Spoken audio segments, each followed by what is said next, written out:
টিরো একটা কথা বলছে, দেবু না এসে ভালোই করেছে। গাড়ি ব্যথা তো হচ্ছে না। হ্যাঁ বল, বলে দে।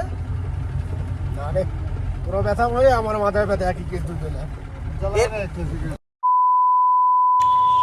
হ্যালো গাইজ, আমি চলে এসেছি আবার একটা নতুন ভিডিও নিয়ে, আমাদের সান্দাকফু ট্রিপের ভিডিও। আমরা শিলিগুড়ি থেকে ডিরেক্ট সান্দাকফু না গিয়ে মাঝখানে স্টে করেছিলাম লেকচা জগৎ। তো নেক্সট ডে সকালের ব্রেকফাস্ট সেরে আমরা বেরিয়ে পড়ি সাইট সিন করতে। তো আমরা একটা জঙ্গলের মধ্যে ঘুরছিলাম এবং ফটোশ্যুট করছিলাম, কিছু ব্লগের ভিডিও শ্যুট করছিলাম। ওই টাইমে আমার চোখে পড়লো একটা সুন্দর কুকুর। হ্যাঁ, আপনাদের কাছে একটু ভয় হতে পারে, কুকুরটার সাইজ দেখে ভয় পেতে পারেন। অ্যাকচুয়ালি কুকুরটা ছিল গ্রেট ডেন, আর এইভাবে রাস্তার মধ্যে এই কুকুরটা ঘুরে বেড়াবে আমি ভাবতেই পারিনি। যাই হোক, যেমন দেখা ওরম কাজ। কুকুরটার সাথে আমি ভিডিও এবং ফটোশ্যুট করতে লেগে পড়লাম। আর ওই টাইম হঠাৎ আমার চোখে পড়লো দূরে দুটো পাগলি নাচছে। যাই হোক, আমরা ওই পাগলি দুটির নাচ দেখে একটু এনজয় করলাম সবাই। তো আমরাও ভাবলাম